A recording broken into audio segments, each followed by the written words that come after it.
दोस्तों, माँ भारती के ऑनलाइन पोर्टल पर आपका हार्दिक स्वागत है। दोस्तों, जो अभी तक कल तक अपने ने देखा, ये जो आवर्त सारणी पीरियोडिक टेबल का जो पार्ट अपने कंप्लीट कर रहे थे, उसके अंदर अपन ने देखा था कल वाले में आयन इलेक्ट्रॉन बंधुता वाले टॉपिक को कंप्लीट कर लिए थे। अब उसको कंप्लीट करने के बाद में जो नेक्स्ट एंड लास्ट टॉपिक अपना बचता है वो वाला कौन सा है? विद्युत ऋणात्मकता। विद्युत ऋणात्मकता क्या होती है, इसके बारे में अपन स्पेशल ट्रिक के बारे में ध्यान देंगे। कैसे ट्रिक वाइज किन किन तत्वों की कौन कौन सी विद्युत ऋणात्मकता होती है उसके बारे में अपन ध्यान देंगे। और विद्युत ऋणात्मकता, सबसे पहले बात यह है कि विद्युत ऋणात्मकता होती क्या चीज है। अब विद्युत ऋणात्मकता होती क्या चीज है उसके बारे में अपन देखते हैं। जैसे कि अपन देखें कि कोई भी एलिमेंट, कोई भी तत्व किसी विद्युत ऋणात्मक तत्व से जुड़ा हुआ है। जैसे कि क्लोरीन, कोई भी तत्व है, मान लो HCl है, HCl हाइड्रोजन क्लोरीन से बंध बनाए हुए है, हाइड्रोजन क्लोरीन से बंध बनाई हुई है। ये क्या, एक इलेक्ट्रॉन तो दे रहा है कौन? एक इलेक्ट्रॉन कौन दे रहा है? हाइड्रोजन। हाइड्रोजन के पास एक ही इलेक्ट्रॉन है ना, -1, परमाणु क्रमांक एक इलेक्ट्रॉन है, -1 हाइड्रोजन एक इलेक्ट्रॉन दे दिया किसको? क्लोरीन को। अब ये क्लोरीन के हाइड्रोजन के साथ एक इलेक्ट्रॉन का साझा कर रहे हैं, तो साझा कर रहे थे, इनके बीच में एक बंध का निर्माण हो गया। इसी को बोलते हैं सहसंयोजक बंध भी बोलते हैं, जो कि अपन आगे भी पढ़ेंगे। अभी तो फिलहाल के लिए ध्यान रखो, जब भी ये वाला इलेक्ट्रॉन तो एक ये साझा कर रहा है और एक ये साझा कर रहा है, दोनों ने एक एक इलेक्ट्रॉन का साझा कर दिया। अब साझा कर रहा है तो विद्युत ऋणात्मकता का मतलब क्या है कि इसके अंदर किसी एक तत्व की विद्युत ऋणात्मकता ज्यादा होगी। विद्युत ऋणात्मकता का मतलब होता है इलेक्ट्रॉन डेंसिटी, जो खींचने की पावर होती है, इलेक्ट्रॉनों को खींचने की शक्ति। इसका मतलब क्या है? इलेक्ट्रॉनों को अपनी ओर खींचने की पावर, शक्ति, इलेक्ट्रॉनों को अपनी ओर खींचने की शक्ति। मतलब क्या, यहाँ पे ये क्लोरीन है ना, ये क्या है? विद्युत ऋणी तत्व है। इसको बोलता है, शॉर्ट से मैं लिखूंगा En। विद्युत ऋणात्मकता को अब से शॉर्ट में जहां कहीं भी En से लिखूं मैं, डिनोट करूं, उससे मतलब समझ जाया करो कि विद्युत ऋणात्मकता बता रहा हूं। तो इसकी क्या है, ये यहां से है ना क्लोरीन, इसकी विद्युत ऋणात्मकता क्या है? ज्यादा। किसकी तुलना में? इस हाइड्रोजन की तुलना में। इसकी विद्युत ऋणात्मकता है कम, इसकी विद्युत ऋणात्मकता ज्यादा। तो विद्युत ऋणात्मकता का मतलब क्या है? अपनी ओर इलेक्ट्रॉनों को खींचने की शक्ति। जो ज्यादा ताकतवर वो ज्यादा इलेक्ट्रॉनों को खींचेगा। अब क्लोरीन जो साजित परमाणु है ना, उसके जो दोनों इलेक्ट्रॉन है ना, वो अपनी तरफ खींच लेगा। मतलब क्या है? साजित बंध के इलेक्ट्रॉनों को अपनी ओर खींचने की क्षमता विद्युत ऋणात्मकता कहलाती है। विद्युत ऋणात्मकता कहलाती है। जो भी साजित परमाणु के इलेक्ट्रॉन है उसको अपनी तरफ पुल करने की क्षमता, खींचने की क्षमता विद्युत ऋणात्मकता कहलाती है। अब यहां पे देखें तो ये क्लोरीन है, क्लोरीन इसकी विद्युत ऋणात्मकता क्लोरीन की En मतलब विद्युत ऋणात्मकता ज्यादा होती है। किससे? इस हाइड्रोजन से। अब इसकी विद्युत ऋणात्मकता ज्यादा होगी, इसकी विद्युत ऋणात्मकता ज्यादा होगी, तो ये इलेक्ट्रॉन अपनी ओर खींचेगा। अपनी ओर क्या करेगा? खींचेगा। अगर कोई भी स्पीसीज अपन ने देखा, अगर पूरी आवर्त सारणी के अंदर कोई सा भी तत्व है, अगर वो इलेक्ट्रॉनों का ग्रहण करता है, कोई सा भी तत्व इलेक्ट्रॉनों का ग्रहण करता है, तो उस पर कौन सा आवेश आता है? माइनस। इलेक्ट्रॉनों को ग्रहण कर रहा है तो उस पर कौन सा आवेश? माइनस आवेश। अगर इलेक्ट्रॉनों का त्याग कर रहा है तो उस पर कौन सा आवेश आता है? प्लस आवेश। ये चीज तो आपको पता है। अगर ये क्लोरीन क्या हो गया, इलेक्ट्रॉनों को ग्रहण किया जा रहा है तो इस पर कौन सा आवेश आएगा? माइनस आवेश। कौन सा आवेश आएगा? माइनस आवेश। ये डेल्टा माइनस। इस पर अब इसके इलेक्ट्रॉन दान कर दिया, उसको दे दिया, तो इस पर कौन सा आवेश आ गया? प्लस का। पोल बन गए, एक तो माइनस वाला और एक प्लस वाला। क्योंकि इसके ऊपर माइनस क्यों आया? इसको बोलते हैं पार्शियली, मतलब पार्श्विक रूप से, पार्श्विक रूप से। पार्श्विक रूप से मतलब क्या है, पूरे कंप्लीट इलेक्ट्रॉनों को नहीं ले रहा। ये जो दोनों इलेक्ट्रॉन है एक बंद के अंदर, इन दोनों इलेक्ट्रॉनों को तो खुद नहीं ले रहा क्लोरीन, केवल अपनी ओर अट्रैक्ट कर रहा है, अपनी ओर आकर्षित ही कर रहा है। मतलब पार्शियली रूप से जितना इधर होने चाहिए इलेक्ट्रॉन साजित है, साजित हो रहा है, दोनों एक इलेक्ट्रॉन हाइड्रोजन का, एक इलेक्ट्रॉन क्लोरीन का है, परंतु इसकी विद्युत ऋणात्मकता हाइड्रोजन की तुलना में ज्यादा होती है, तो ये हाइड्रोजन के इलेक्ट्रॉनों को भी अपनी ओर खींच लेगा। अब इसके इलेक्ट्रॉनों को अपनी ओर खींच लिया तो इस पर कौन सा आ गया, पॉजिटिव आवेश, धनावेश ही आ गया, क्योंकि इलेक्ट्रॉनों को दे रहा है इस पर धनावेश। अब ये ले लिया तो इस पर कौन सा आवेश आ गया, ऋणावेश। इस चिन्ह को बोलते हैं डेल्टा। क्या बोलते हैं, delta. Delta minus, delta negative और एक पे आ गया डेल्टा पॉजिटिव, डेल्टा नेगेटिव और डेल्टा पॉजिटिव। अब इसके बारे में बात कर रहे थे। अगर अपन कल देखें तो कल अपन ने पढ़ा था इलेक्ट्रॉन एफिनिटी, इलेक्ट्रॉन बंधुता पढ़ा था। याद है आपको, इलेक्ट्रॉन बंधुता पढ़ा था। अगर आपने नहीं देखा तो पिछले वाली वीडियो में जाके इलेक्ट्रॉन बंधुता को देख लो, फिर बाद में बात करना, है ना। तो इलेक्ट्रॉन बंधुता इलेक्ट्रॉन एफिनिटी से दर्शाते हैं। और ये वाली कौन सी होगी, इलेक्ट्रॉन नेगेटिविटी। ये वाली होगी इलेक्ट्रॉन एफिनिटी, ये वाली होगी इलेक्ट्रॉन नेगेटिविटी।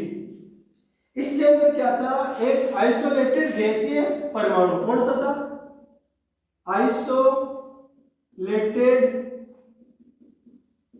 गैसीय परमाणु। आइसोलेटेड से मतलब क्या है, कोई विलगित गैसीय परमाणु। कौन सा, विलगित गैसीय परमाणु। विलगित गैसीय परमाणु के बाहरी कोश से, बाहरी कोश में इलेक्ट्रॉन को ऐड करना, इलेक्ट्रॉन को ऐड करना। इसके अंदर क्या कर रहे थे अपन, इलेक्ट्रॉनों को ऐड कर रहे थे ना, बाहरी कक्षा में लाकर एक ये एनर्जी दे रहे थे, इलेक्ट्रॉन एफिनिटी, इलेक्ट्रॉन बंधुता, वो एनर्जी डालकर किसी भी परमाणु में इलेक्ट्रॉनों को जोड़ रहे थे। ये वाली हो गई ये इलेक्ट्रॉन एफिनिटी, इलेक्ट्रॉन बंधुता, इलेक्ट्रॉन बंधुता। जो इलेक्ट्रॉन बंद बनाने के लिए जो जरूरी थी वो इलेक्ट्रॉन एफिनिटी। दूसरी चीज है इलेक्ट्रॉन नेगेटिविटी, विद्युत ऋणात्मकता। इससे मतलब क्या है कि ये तो कंप्लीट इलेक्ट्रॉनों को अपने कोश के अंदर ले रही थी, कंप्लीट जो भी इलेक्ट्रॉन है, बाहरी इलेक्ट्रॉन उसको खुद के सेल के अंदर ले लिया था।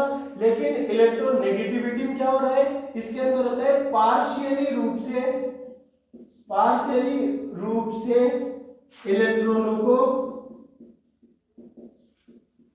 अपनी ओर खींचना, अपनी ओर खींचना। ये तो पार्शियली रूप से खींच रहा है, आंशिक रूप से खींच रहा है। पार्शियली का मतलब होता है आंशिक रूप से, पार्शियली रूप से इलेक्ट्रॉनों को अपनी ओर खींच रहा है। और ये के अंदर तो कंप्लीट अपन उस सेल के अंदर इलेक्ट्रॉनों का ट्रांसफर करवा दिए थे, उसके अंदर इलेक्ट्रॉनों को ऐड कर दिए थे। ये वाले ईए और ईएम के अंदर डिफरेंस आ गया। अब इसके बाद में पढ़ते हैं, जो अपन बताते हैं कि किसकी विद्युत ऋणात्मकता कितनी होगी, उसके बारे में आपको बताता हूँ। एक ट्रिक वाइज बताता हूँ जो आप कभी भी नहीं भूलोगे। बस एक की याद रखो, बाकी सबकी ट्रिक वाइज अपने को याद होती चली जाएगी। जैसे कि अपन बात करें, यहां से स्टार्ट होता है हाइड्रोजन, हाइड्रोजन के बाद में कौन सा होता है, कार्बन। यहां से जो इंपोर्टेंट ईएम के ऑर्डर दिखा देता हूं आपको, तो जो एग्जाम में पूछे जाते हैं इंपोर्टेंट ईएम ऑर्डर, जो महत्वपूर्ण इलेक्ट्रोनेगेटिविटी विद्युत ऋणात्मकता के क्रम पूछे जाते हैं, वो केवल ओनली फॉर यही पूछे जाते हैं। अब जो पूछेंगे उसकी ट्रिक बना दी मैंने, जैसे कि hydrogen, carbon, nitrogen, oxygen, fluorine.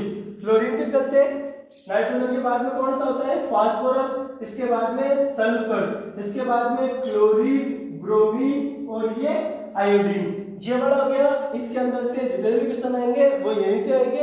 अब इनके अंदर कैसे कैसे याद रखें, बस आप एक की याद रखो, बाकी की मैं आपको याद करवाता हूँ। फ्लोरीन की पूरी आवर्त सारणी के अंदर विद्युत ऋणात्मकता सबसे ज्यादा होती है। कितनी होती है, 4। कितनी होती है, 4 होती है। फ्लोरीन की याद रखना, विद्युत ऋणात्मकता कितनी होती है, 4 होती है। 0.5 कम करो, 0.5 माइनस कम करे तो 3.5, फिर 0.5 कम करो, कितनी हो जाएगी, 3, फिर 0.5 कम करो, कितनी हो जाएगी 2.5, 2.5 हो गई। अब इधर से अपन कितने कितने गिरे, पहले तो 2.5, ये 3.5 है ना। 4 की फ्लोरीन की सर्वाधिक विद्युत ऋणात्मकता होती है, उसमें से 0.5 माइनस कम किए 3.5 हो गई। 3.5 में से 0.5 और गायब कर दिए, 3 होगी। 3 के बाद में और 0.5 कम कर दिए तो कितनी होगी 2.5। अब इसमें से 0.4 कम करो, कितने 0.4, तो कितनी हो जाएगी 2.1। समझ में आ गई। ये वाला फ्लोरीन की याद रखो 4 होती है। पूरी आवर्त सारणी में सबसे ज्यादा विद्युत ऋणता फ्लोरीन की होती है, सबसे ज्यादा विद्युत ऋणात्मकता किसकी होती है, फ्लोरीन की। कितनी होती है 4। 4 में से अगर अपन 0.5 कम करते हैं तो 3.5 आता है, जो कि इसके जस्ट पहले ऑक्सीजन आता है। इसमें से 0.5 और कम करो 3.5 और कम करो 2.5, 0.4 कम करो, फिर लास्ट के अंदर कितना आ जाएगा 2.1। अब आपने हिंदुस्तान पेट्रोलियम का नाम सुना है, हिंदुस्तान पेट्रोलियम एचपी, इसका नाम तो सुना ही है। अब हिंदुस्तान पेट्रोलियम तो अपनी जगह है, अपनी केमिस्ट्री अपनी जगह है। एच का मतलब हाइड्रोजन और पी का मतलब फास्फोरस। जितनी हाइड्रोजन की है उतनी फास्फोरस की होगी, जितनी हाइड्रोजन की है उतनी किसकी होगी, फास्फोरस की होगी। अब दूसरी चीज बात करें, आपने एग्जाम में कभी नकल की होगी, नकल, नाइट्रोजन क्लोरीन, एग्जाम में क्या की है नकल, क्या की है नकल की है। तो नकल मतलब नाइट्रोजन की कितनी है 3, तो क्लोरीन की भी कितनी होगी 3। ये भी याद हो गया अपने को, क्लोरीन की भी कितनी होगी 3, नकल से याद हो गया। अब इसका ये वाला हो गया 3, इन दोनों के अंदर 3 3 को फिर बाद में आ गया एक, तो एक आ गया है ना, ये वाला हो गया नकल तक। अब बच गया थोड़ा सा सल्फर, ब्रोमीन और आयोडीन, ये 2 3 बच गए। अब आपने कभी देखा होगा कसाई की दुकान, ये क्या है कसाई, कसाई है। सी मतलब जितनी कार्बन की होगी उतनी किसकी होगी सल्फर की, कितनी है 2.5, जितनी कार्बन की उतनी किसकी सल्फर की 2.5, जितनी सल्फर की उतनी आयोडीन की 2.5, 2.5 है ना। अब इसके अंदर ये वाले, इसके अंदर 0.6 जोड़ दो, 0.6, तो इसकी हो जाएगी इसकी तो 2.9, नहीं 2 मतलब लमसम 3 के करीब हो जाएगी, 3.1 या कुछ इससे ज्यादा होगी, 3 से थोड़ी सी, यानी 3 से कम होगी तो 0.4 जोड़ना पड़ेगा, 0.4 इधर जोड़ी, 0.4 के बाद में 0.5, 0.3 जोड़ो इसके अंदर, 0.3 तो 5 और 3 8, तो 3.8, इसकी हो जाएगी 3.8। ये हो गया इसके विद्युत ऋणात्मकता का क्रम। एक की याद करो, बाकी सबकी याद होती चली जाएगी। किसकी याद करो, फ्लोरीन की याद करो, फ्लोरीन की याद करते कितनी होती है 4 होती है, फ्लोरीन की कितनी होती है 4 होती है। उसमें से 0.5 कम किया 3.5 आया किसकी ऑक्सीजन की, फिर 0.5 कम कर दिया नाइट्रोजन, कितनी है 3, फिर 0.5 कम कर दिया कितनी है कार्बन 2.5, फिर बाद में 0.4 कम किया तो 2.8। एचपी अपने को पता है हिंदुस्तान पेट्रोलियम, एच का मतलब जितनी हाइड्रोजन की उतनी फास्फोरस की, जितनी हाइड्रोजन की उतनी फास्फोरस की। फिर बाद में नकल करवाया, नकल मतलब जितनी नाइट्रोजन की उतनी क्लोरीन की, जितनी नाइट्रोजन की उतनी क्लोरीन की। फिर बाद में देखा अपन ने कसाई को, कसाई को मतलब C4 कार्बन आता है 2.5, सल्फर की भी 2.5, आयोडीन की भी 2.5। ये कुछ इंपॉर्टेंट ऑर्डर आ गए, इंपॉर्टेंट ऑर्डर आ गए। इसके अंदर करना है -0.6 करना है, -0.6 करेंगे तो अपने पास कुछ ये आएगा, कितने से 2.5 में से माइनस, तो अपने पास आ गया 1 2 कुछ आ गया, ये वैल्यू बता दूंगा 2 कुछ के अंदर है, मतलब ये वाले कंपोनेंट जो इतने उनके एग्जांपल याद रखो, बिल्कुल नकल में इतना आएगा, इसमें इतना आएगा, बिल्कुल ये कुछ इंपॉर्टेंट ऑर्डर जो अपने को देखते ही पता लगाने, जितने भी केमिकल बॉन्डिंग है उसके अंदर काम आएगा कि केमिकल बॉन्डिंग में कैसे इनको हल किया जा सके। ये वाला हो गया विद्युत ऋणात्मकता का क्रम। फिर बाद में अपन देखते हैं कि कैसे आवर्त में बढ़ती है, कैसे आवर्त के अंदर वर्गों के अंदर घटती है। आवर्त और वर्गों की बात करते हैं। अब आवर्त सारणी में चलते हैं अपन, किसमें आवर्त सारणी के अंदर। देखो लेफ्ट टू राइट जाते हैं, जब भी पीरियड्स के अंदर जाते हैं, पीरियड्स आता है ये वाला आवर्त आगे बढ़ा रहा होंगे, ये वाला आवर्त जो क्षैतिज पंक्तियां होती है उन्हें क्या बोलते हैं, आवर्त बोलते हैं। क्या बोलते हैं, आवर्त। क्षैतिज पंक्तियों को आवर्त। ऊर्ध्वाधर स्तंभ होते हैं उनको बोलते हैं वर्ग। ऊर्ध्वाधर स्तंभों को क्या बोलते हैं, वर्ग। क्षैतिज पंक्तियों को बोलते हैं आवर्त। अगर अपन जाएंगे पीरियोडिक टेबल के अंदर बाएं से दाएं जाएंगे तो विद्युत ऋणात्मकता क्या होगी, विद्युत ऋणात्मकता बढ़ेगी। अगर साइज बढ़ेगी, साइज घटेगी तो विद्युत ऋणात्मकता भी, विद्युत इतनी साइज के अंदर नहीं। अगर किसी का जेड इफेक्ट मतलब प्रभावी नाभिकीय आवेश, प्रभावी नाभिकीय आवेश का मान बढ़ेगा तो अपने पास इलेक्ट्रोनेगेटिविटी भी बढ़ेगी। ये इसके समानुपाती होती है। प्रभावी नाभिकीय आवेश जो कि पहले वीडियो के अंदर अपन ने देखी थी, प्रभावी नाभिकीय आवेश बढ़ेगा, विद्युत ऋणात्मकता बढ़ेगी। अपन भी इधर ही आ रहे थे, फ्लोरीन की सबसे ज्यादा कितनी थी, 4 थी, फिर बाद में इधर आ रहे थे तो कम होती जा रही थी, तो विद्युत ऋणात्मकता बढ़ेगी तो जेड इफेक्ट भी बढ़ेगा। अब सेम टू सेम अगर अपन ऊपर से नीचे जाए, वर्ग के ऊपर से नीचे जाए तो जेड इफेक्ट का मान क्या होगा, कम होगा। तो E N inversely proportional to Z effect, इसका मान बढ़ेगा तो इसका मान घटेगा, इसका मान बढ़ेगा तो इसका मान घटेगा। तो अपने को तो एक ही याद कर रहे हैं, अगर वर्ग में ऊपर से नीचे जाए तो En घटेगी, अगर आवर्त के अंदर लेफ्ट टू राइट जाए तो En बढ़ेगी। पीरियड्स के अंदर as we go left to right En increase, as we go up to down En decrease होती चली जाएगी। ये वाला हो गया इसका विद्युत ऋणात्मकता का क्रम। देखो जेड इफेक्ट बढ़ रहा है कम हो रहा है, उसी हिसाब से अपन विद्युत ऋणात्मकता दे सकते हैं। यह आज हमारी पीरियोडिक टेबल पूरी कंप्लीट हो चुकी है, पूरी अवस्था में कंप्लीट। जितने भी क्वेश्चन है वो आप लगाओ, फिर बाद में जो क्वेश्चन नहीं आए वो कमेंट सेक्शन के अंदर अपने कमेंट में डाल दो। कमेंट में डालने के बाद में आपको डेफिनेटली उसका आंसर मिलेगा। जितने भी ऑर्डर के कौन से भी क्वेश्चन जो आपको समझ में नहीं आ रहे, भाई ये वाला ऑर्डर का कैसा होगा, डायरेक्ट देखो वीडियो एक बार देख लो, देखने के बाद में वो ट्रिक देख लो, वो जो फॉर्मूला है फैक्टर अफेक्टिंग करते हैं कारण वो वाले देख लो, उसके बाद में उसके ऊपर आंसर एप्लीकेबल करो, अप्लाई करो। अप्लाई करने के बाद भी क्वेश्चन का आंसर नहीं आ रहा तो कमेंट सेक्शन के अंदर, वो कमेंट के अंदर लिख दो, फिर बाद में हम आपको उसको जवाब दे देंगे। अब अपन बात कर लिए कंप्लीट जितने भी पीरियोडिक टेबल के अंदर जितनी भी चीजें आती है, मोस्ट इंपोर्टेंट इनमें से आपको बता दूं, आवर्त सारणी के अंदर अपने जो जेट एग्जाम, आईसीआर, बीएचयू, इसके अंदर लगभग 3 से 4 क्वेश्चन हर साल पूछे जाते हैं। 3 से 4 क्वेश्चन का मतलब होता है 12 मार्क्स। 12 मार्क्स के नंबर हो गया।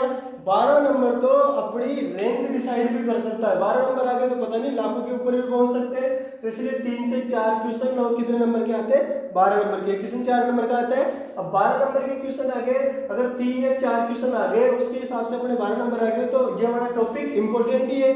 जहां से क्वेश्चन बनते हैं उस चीज के बारे में आपको बिल्कुल कंप्लीट बता दिया।